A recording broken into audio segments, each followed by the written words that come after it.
ఛత్తీస్గఢ్ నెత్తిరోడింది. 8 మంది మావోయిస్టులు పోలీసుల ఎన్కౌంటర్లో మృతి చెందారు. ఇప్పుడు అబూమ్ మడ్ అట్టుడుకుతోంది. కొందరు ఆదివాసీలు ఇన్ఫార్మర్గా వివరించడం వల్లనే ఎన్కౌంటర్ జరిగిందని భావిస్తున్న మావోయిస్టులు 16 మంది ఆదివాసీలను కిడ్నాప్ చేశారు. వారిలో ఇన్ఫార్మర్గా వివరించినట్టు నిర్ధారణ అయిన కొందరిని మావోయిస్టులు హతమార్చారు. ఏఓబీ నుంచి మావోయిస్టులను పూర్తిగా తరిమి కొడతామంటూ పోలీసులు శపథాలు చేస్తున్న తరుణంలోనే మావోయిస్టులు ఈ కిడ్నాప్ చేయడం గమనార్హం. మావోయిస్టుల పని అయిపోయిందని బస్తర్ పోలీసులు అంటున్నారు. ఆదివాసీ అణగారిన వర్గాల తరపున పోరాటం కోసమే ఎర్ర జెండా ఎగరవేశామన్న మావోయిస్టులు అట్టడుగు వర్గాలపై పెత్తందారీ వ్యవస్థ అణిచివేత ఆగే వరకు తమ పోరాటం కొనసాగుతూనే ఉంటుందని స్పష్టం చేస్తున్నారు. రెడ్ ఆర్మీ దీనిపైన ఇవాల్టి మ్యాగజైన్ స్టోరీ.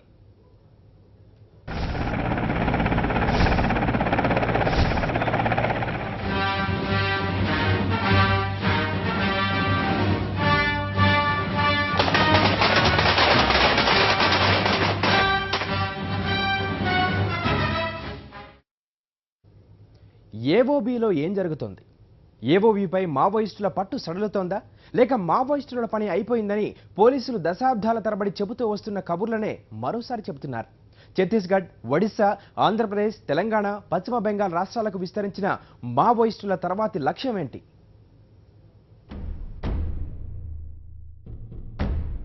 దండకారణ్యంలో ఇప్పుడు ఒక వ్యూహాత్మక నిశ్శబ్దం ఆవరించింది. పట్టు నిలుపుకునేందుకు మావోయిస్టులు, పైచేయి సాధించేందుకు కేంద్ర బలగాలు చేస్తున్న పోరాటం దాదాపు తుది అంకానికి చేరింది. ఆంధ్ర, ఒరిస్సా, ఛత్తీస్గఢ్ సరిహద్దుల్లో ఎలాగైనా పూర్వ వైభవాన్ని సాధించేందుకు మావోయిస్టులు తమ పందాన్ని మార్చుకున్నారు. మరోవైపు కేంద్ర బలగాలు సైతం స్థానిక రాష్ట్ర ప్రభుత్వాల సహకారంతో తమ వ్యూహాన్ని కూడా కొత్త దిశగా ముందుకు తీసుకెళ్తున్నాయి. ఈ నేపథ్యంలో ప్రత్యర్థుల పాతవారైనప్పటికీ కొత్త వ్యూహాలతో ఆంధ్ర, ఒరిస్సా, ఛత్తీస్గఢ్ సరిహద్దుల్లో మరోసారి యుద్ధమేఘాలు కమ్ముకున్నాయి.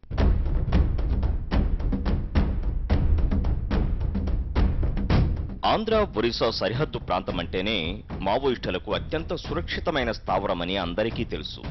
సల్వాజుడుం అనే ప్రైవేటు సైన్యాన్ని సృష్టించి మావోయిస్టులపై కుసుగొల్పిన పోలీసులు మావోయిజంపై పైచేయి సాధించలేకపోయారు.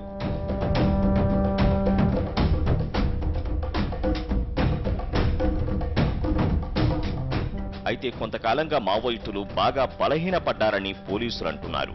అడవుల్లో అణువణువుపైన గట్టిపట్టున్న మావోయిస్టులను ఎదుర్కోవడానికి పోలీసులు సైనిక బలగాలను రప్పించిన ఫలితం లేకపోయింది. దాంతో స్థానిక గిరిజనులైతే అడవిలో ఎక్కడెక్కడ ఏమేముందో ఇట్టే తెలుస్తుందని భావించిన పోలీసులు గిరిజన యువతను చేరదీసి వారికి డిస్ట్రిక్టు రిజర్వ్ గార్డ్స్ అనే ఓ విభాగాన్ని ఏర్పాటు చేశారు. ఈ విభాగం ఏర్పాటు చేశాక పోలీసుల మరణాలు ఆగిపోయాయని బస్తర్ రేంజ్ ఐజీ శివరాం ప్రసాద్ కల్లూరి చెప్పుకొస్తున్నారు. వాళ్ళకి జంగల్ ఇన్స్టింక్ట్స్, జంగల్ ట్రైనింగ్ ఇదంతా ఇన్బిల్ట్, వాళ్ళ డిఎన్ఏలోని ఇన్బిల్ట్. ఎందుకంటే అక్కడ పుట్టి పెరిగిన వాళ్ళకి విశేషమైన యాంటీ ఇన్సర్జెన్సీ ట్రైనింగ్ అవసరం ఉండేది కాదనమాట. జంగల్ టాక్టిక్స్ ఇవన్నీ వాళ్ళు చాలా ఉండేవాళ్ళు. ఈ రకంగా మాకు ఒక ట్రైన్డ్ మావోయిస్ట్ కాడర్ లాగా ఒక కాడర్ దొరికింది. ఈ డిఆర్జీకి తర్వాత సెంట్రల్ గవర్నమెంట్ కూడా రికగ్నైజ్ చేసి ఈ డిఆర్జీ గురించి బాగా స్టడీ చేసి వీళ్ళు ఆల్రెడీ జంగల్ ఇన్స్టింక్ట్స్, తర్వాత జంగల్ నాలెడ్జ్, ఆ టాక్టిక్స్ వీళ్ళల్లో ఉన్నాయి కాబట్టి వీళ్ళని నార్త్ ఇండియాకి తీసుకెళ్ళి భారతదేశంలో ఉన్నటువంటి అన్నిటికన్నా సర్వోత్తమమైన అంటే సుప్రీం మిలిటరీ ట్రైనింగ్ ఇన్స్టిట్యూట్స్లో వీళ్ళకి యాంటీ ఇన్సర్జెన్సీ, కౌంటర్ ఇన్సర్జెన్సీ, జంగల్ వార్ఫేర్లో ట్రైనింగ్ ఇవ్వటం జరిగింది. అంటే ఎలా ఫైరింగ్ ప్రాక్టీస్ కానివ్వండి, డిసిప్లిన్, డ్రిల్, పోలీస్ రెజిమెంటేషన్ ఏమైతే ఉంటుందో దాని గురించి చిన్న చిన్న 3 months క్యాప్సూల్ ట్రైనింగ్ ఇచ్చి వాళ్ళని తీసుకొచ్చి మేము ఒక 5-6 నెలల నుండి అడవుల్లో ఆపరేషన్స్ చేయటం మొదలుపెట్టాం. అప్పటి నుండి పిక్చర్ టోటల్గా మారిపోయిందనమాట. గిరిజన గార్డులు రానంత వరకు పోలీసులు, సైనికుల మరణాలు ఎక్కువ సంఖ్యలో ఉండేవని చెప్పిన ఐజీ వారి స్థానంలో డిఆర్జీ గార్డులను పెట్టాక ఆ ముప్పు తప్పిందని వివరించారు. అంటే మావోయిస్టులపై యుద్ధానికి గిరిజనులనే ముందుకు తోసి పోలీసుల మరణాలు నిలువరించడానికి వేసిన మాస్టర్ ప్లాన్ అన్నమాట ఇది.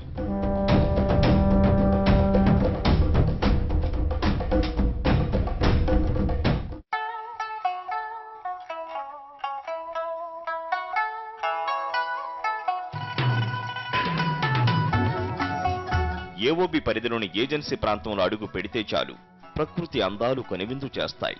చుట్టూరా ఎత్తైన పర్వత శిఖరాలు, వాటిపై ఆకుపచ్చ తివాచీ పరిచినట్లు పచ్చిక బయళ్ళు, మొత్తం ప్రకృతికి కాపలాగా నిలబడ్డట్టు చెట్ల పహార. ప్రకృతి కాన్వాస్ పై ఎవరో కళాకారుడు గీసిన అందమైన బొమ్మల్లా సెలయేటి పరుగులు.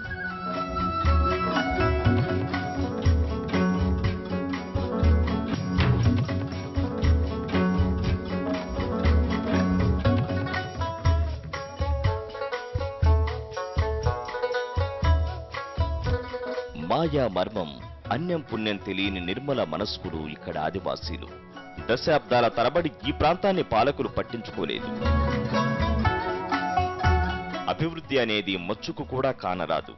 ఇక్కడి ప్రకృతి వనరులపై కార్పొరేట్ పెద్దలు కన్నేస్తే వారికి లోపాయికారికంగా రాజకీయ నేతలు అండదండలు అందిస్తున్నారన్న ఆరోపణలు ఉన్నాయి. ఈ దోపిడీని ప్రతిఘటించడానికే మావోయిస్టులు ఇక్కడ ఉద్యమాలు చేపడుతున్నారని ఆదివాసీలు అంటున్నారు.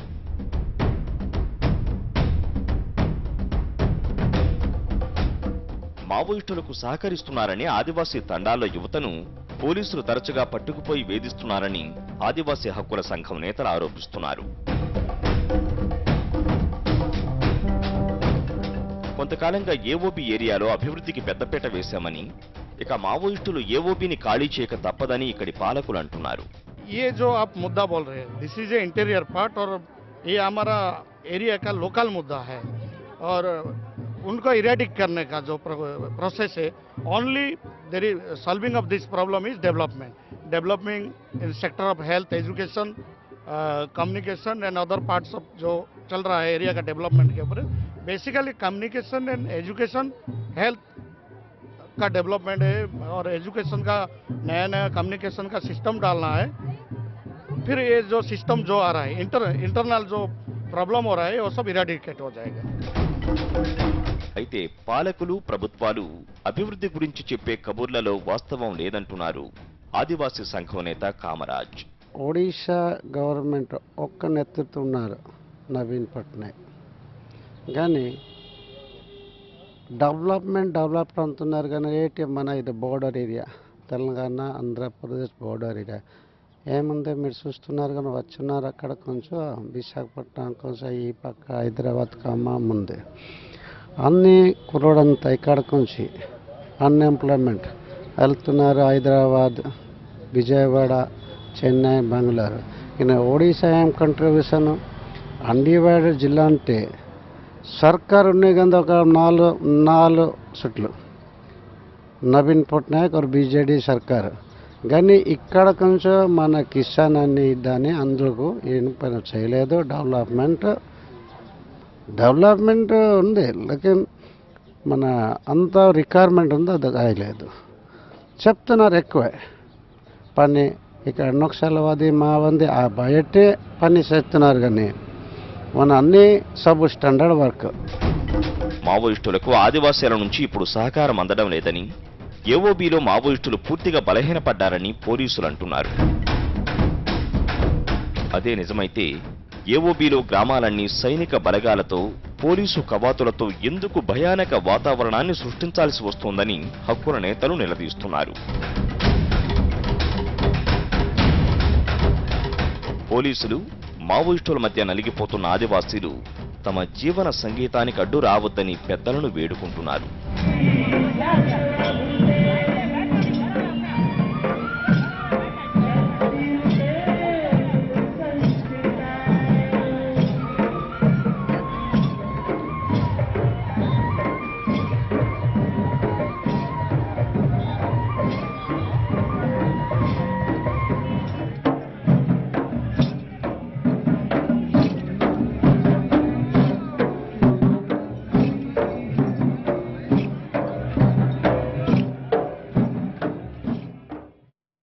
పశ్చిమ బెంగాల్లో రగిలిన నిప్పురవ్వ సిక్కోలు గిరిజనుల గుండెల్లో పౌరుషాగ్నిని రగిల్చింది. అక్కడి నుండి నేరుగా తెలంగాణ జిల్లాలకు వచ్చి వాలింది. ఇప్పుడు ఛత్తీస్గఢ్, ఒడిశా, పశ్చిమ బెంగాల్ రాష్ట్రాలకు విస్తరించింది.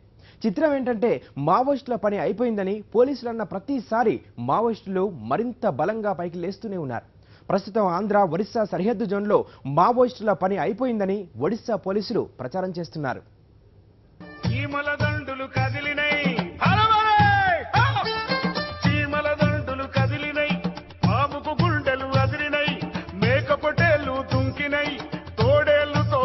పూసినాయి, ఆవుల మందలు కదిలినాయి, పులులు పరుగులు తీసినాయి.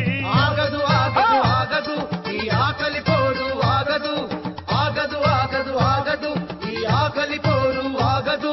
ఈ దోపిడి పాలన అంతం వరకు ఈ సాయుధ పోరు ఆగదు.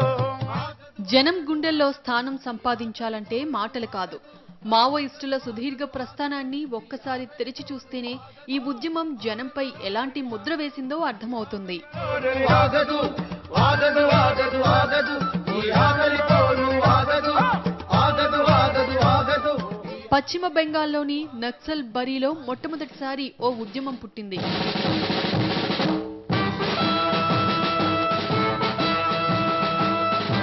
సమసమాజ స్థాపనే దాని లక్ష్యం. సామ్రాజ్యవాద శక్తుల కనుసన్నల్లో నడిచే పెట్టుబడిదారీ విధానంపై సాయుధ పోరాటం చేస్తేనే గాని అది సాధ్యం కాదన్నది అప్పటి ఉద్యమకారుల నమ్మకం. అణగారిన వర్గాలను సంపన్నులు దోపిడీ చేయడాన్ని ప్రశ్నించిన ఆ ఉద్యమమే నక్సలిజం అయ్యింది. అక్కడ పుట్టిన నిప్పురవ్వ మన రాష్ట్రంలో వెనుకబడ్డ శ్రీకాకుళం జిల్లాకు ఎగిరి వచ్చింది. గిరిజనుల గుండెల్లో నిదురించిన చైతన్యాన్ని తట్టిలేపింది. 1967లో రాష్ట్రంలో అలా నక్సలిజం అడుగుపెట్టింది. सरकारी स्कूल उनारा पदी पोला मंतारा बाटा पिसल मनवारा बदराम पिसल मनवारा बाटा पिसल मनवारा बदराम पिसल मनवारा पिसल बदले किया निते असो गुंतलते आकाल पिसल बदले किया निते असो गुंतलते आकाल ये रोगारा पेसी मंगिया तुम मनालो तेरा. చాలా తక్కువ కాలంలోనే అది తెలంగాణ జిల్లాలను ఆకర్షించింది. పెత్తందారీ వ్యవస్థ గుప్పిట్లో నలిగిపోతున్న అప్పటి తెలంగాణ పల్లెల్లో దొరల దాష్టీకాలు దారుణంగా ఉండేవి. దొరతనాన్ని ప్రశ్నించే ధైర్యాన్ని నక్సలిజం అందించింది. యువత పిడికిళ్లు బిగించింది. దొరతనంపై తిరుగుబాటు చేసింది. ఊరు మనదిరా, ఈ వాడ మనదిరా, పల్లె మనదిరా, ప్రతి పనికి మనవురా. ఊరు మనదిరా, ఈ వాడ మనదిరా, పల్లె మనదిరా, ప్రతి పనికి మనవురా. సుత్య మనది, కత్తి మనది, పలుగు మనది, పార మనది, బండి మనదిరా, బండెట్టు మనయిరా. నడుమ దొరయేందిరో, ఆడి తీర్పుడేందిరో. గాయ్ చాలిం కౌను రే, ఉస్క జులు క్యా రే. నిలదీసిన పిడికల్లే విప్లవానికి జిందాబాదులు కొట్టాయి.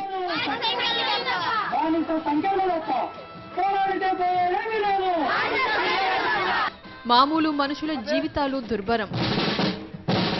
ఆ తరుణంలో నక్సలిజం తెలంగాణ ప్రజలకు తప్పనిసరి అవసరంగా మారింది. అదే వజ్రాయుధమైంది. రాకెట్ కన్నా వేగంగా తెలంగాణ జిల్లాల్లో నక్సలిజం వ్యాప్తి చెందింది. ప్రజాస్వామ్య రాజకీయాల్లో ఉన్న కమ్యూనిస్టు పార్టీలకు నక్సలైట్లు బూర్జువా పార్టీలుగా వర్ణించే మామూలు పార్టీలకు మధ్య తేడాలు పెద్దగా లేకపోవడం, ప్రజా సమస్యల పరిష్కారానికి నక్సలిజం ఒక్కటే శరణ్యమని భావించే పరిస్థితులు నెలకొనడంతో నక్సలిజం వేగంగానే విస్తరించింది.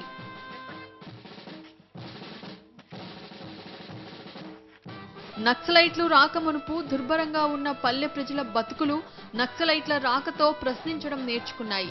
ప్రశ్నించిన ప్రతి ఒక్కరిని నక్సలైట్ అనే ముద్ర వేయడము ఒక ట్రెడిషన్ గా మారింది.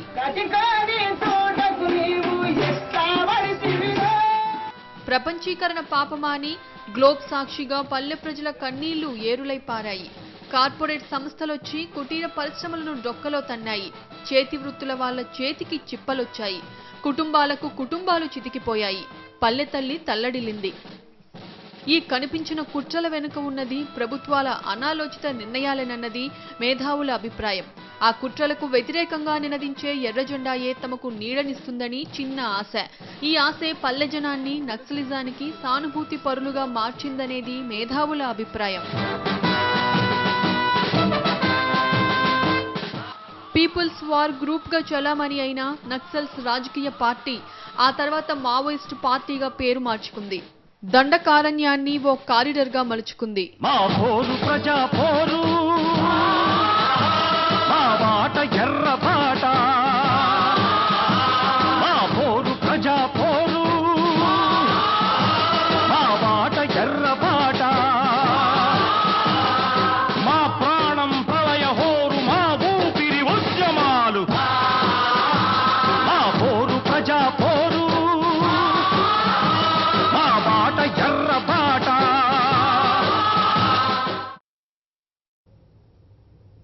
ఏపీ, తెలంగాణ రాష్ట్రాల్లో మావోయిస్టుల కార్యకలాపాలు తగ్గాయి కాబట్టి వారి పని అయిపోయిందని ఆయా రాష్ట్రాల పోలీసులు చెప్పుకున్నారు. అయితే మావోయిజం కొత్త రాష్ట్రాలకు విస్తరించి అక్కడ బలపడుతోంది.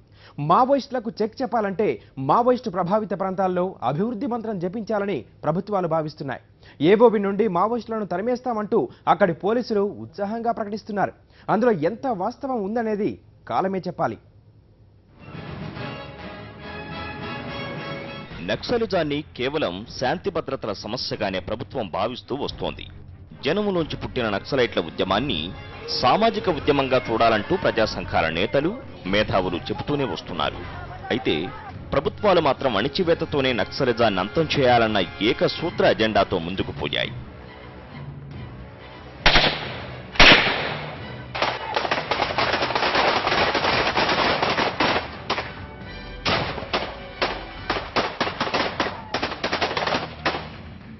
నక్సలైట్లు కరుడుగట్టిన నేరస్తులన్నట్లు పోలీసులు చిత్రీకరించడం మొదలుపెట్టారు. నక్సలైట్ల అణిచివేతలో భాగంగా పోలీసులు చాలా దారుణాలకే ఒడిగట్టారు. కొంతమంది మేధావులు రాసిన మంచి పుస్తకాలను కుర్రాళ్ల చేతిలో చూస్తే చాలు విప్లవ సాహిత్యం దొరికిందంటూ చిత్రహింసలకు గురిచేసేవారు. ప్రత్యేకించి తెలంగాణ జిల్లాల్లో 80లు 90లలో పరిస్థితి చాలా భయానకంగా ఉండేది. ఈ టైంలోనే ప్రజలకు పోలీసులపై పూర్తిగా నమ్మకం పోయింది. తమ సంక్షేమం గురించి పాలకులు పట్టించుకోరనే నైరాశ్యం యువతను ఆవహించిందప్పుడే నక్సలైట్ల ఏరివేత పేరుతో పోలీసులు తెలంగాణ పల్లెల్లో యుద్ధ వాతావరణం సృష్టించేవారు.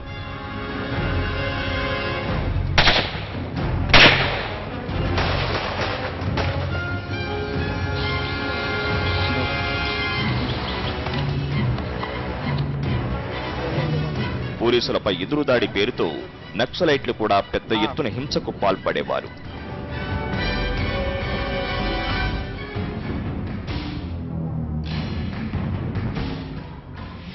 దీంతో పల్లెల్లో జనం క్షణక్షణం భయంగా ప్రాణాల అరచేతుల్లో పెట్టుకుని గడిపేవారు. ఆ టైంలోనే పోలీసులు లెక్కలేనన్ని ఎన్కౌంటర్లు చేశారు. మావోయిస్టు పార్టీ కీలక నేతలను కోల్పోయింది. కోవర్ట్ ఆపరేషన్లతో పోలీసులు మావోయిస్టులను చావు దెబ్బతీశారు.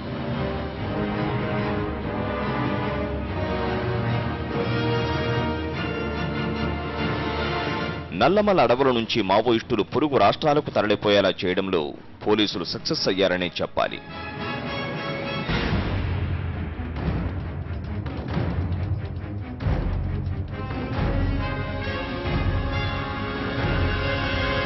అయితే అక్కడే పోలీసులు అతి విశ్వాసానికి పోయారు. ఇక మావోయిస్టు దుకాణమే మూతపడిందనేలా ప్రచారం చేశారు.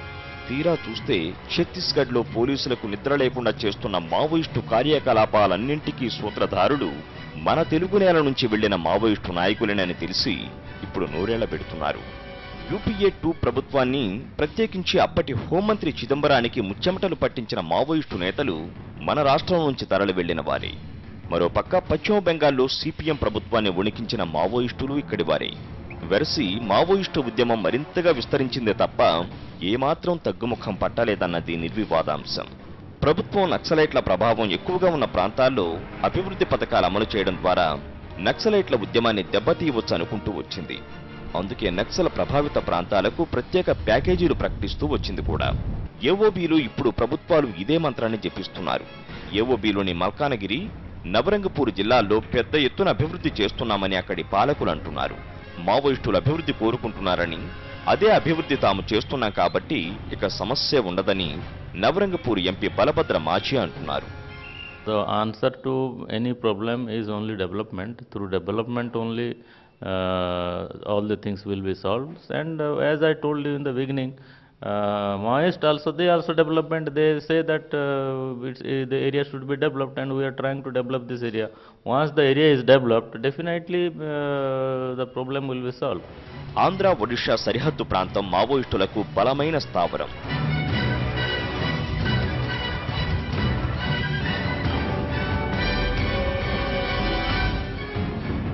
ఇప్పుడు అక్కడి పోలీసులు ఏమంటున్నారంటే మరికొద్ది రోజుల్లోనే ఏఓబీ నుండి మావోయిస్టులను పూర్తిగా తరిమేస్తామంటున్నారు.